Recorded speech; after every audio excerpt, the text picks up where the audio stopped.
Town Council meets this Thursday and the Conservation Commission approves some changes at the town's shooting range, all on this episode of Barnstable Today. It's Wednesday, June 6th, 2012. I'm Sarah Colvin.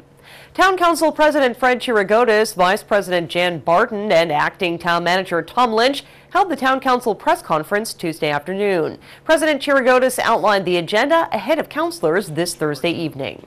Diligently on the operating budget to begin, and we hope to be able to get through the operating budget by the end of the evening. It'll be a long process. We'll have department heads here. We'll have a presentation on each item as we go through.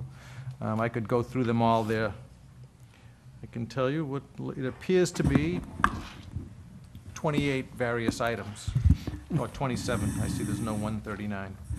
And then we'll move to new business, which most will be either a first reading or referred for public hearing to June 21st. We have community preservation funds for restoration of 2 town-owned Vernon Coleman paintings, an acceptance and a transfer of $12,600 land management grants from Cape Cod Cooperative Extension.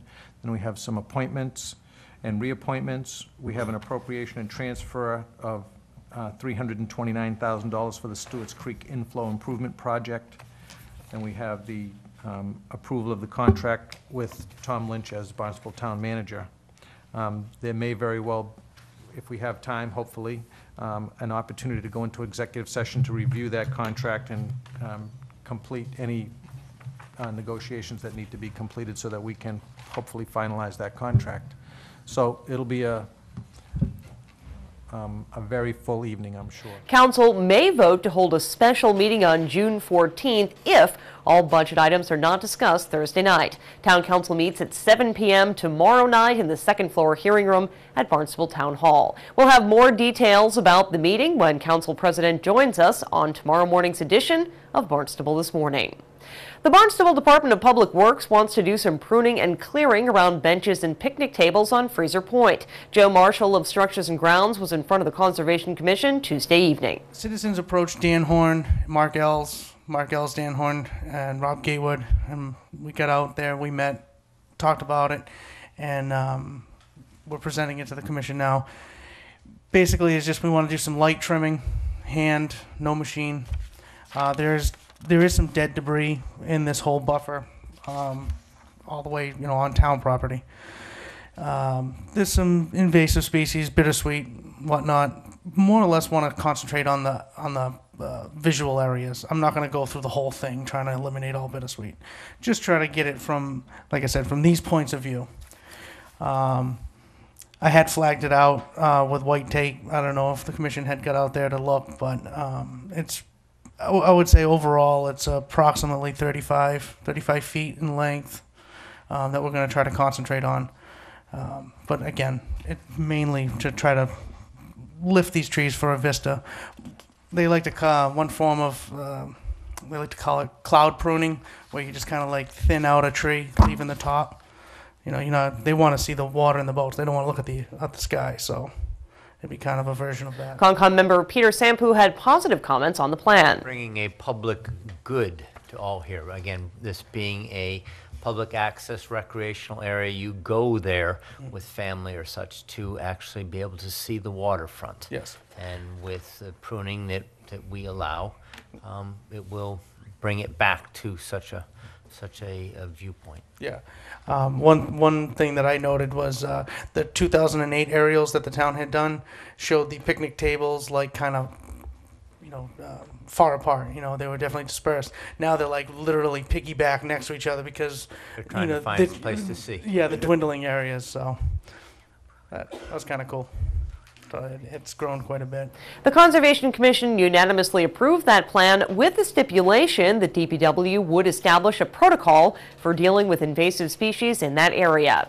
Next, the Conservation Commission held a public hearing regarding proposed changes to the fee structure at the town's shooting range. The hearing is to consider the long-standing permit fee discounts granted to law enforcement and natural resource-related professionals. Initially, we had a discussion come up at our morning meeting in May, on May 15th. Sergeant Damry from the Barnstable Police was here to discuss a fee waiver for members of the Cape Cod Regional Law Enforcement Council SWAT team.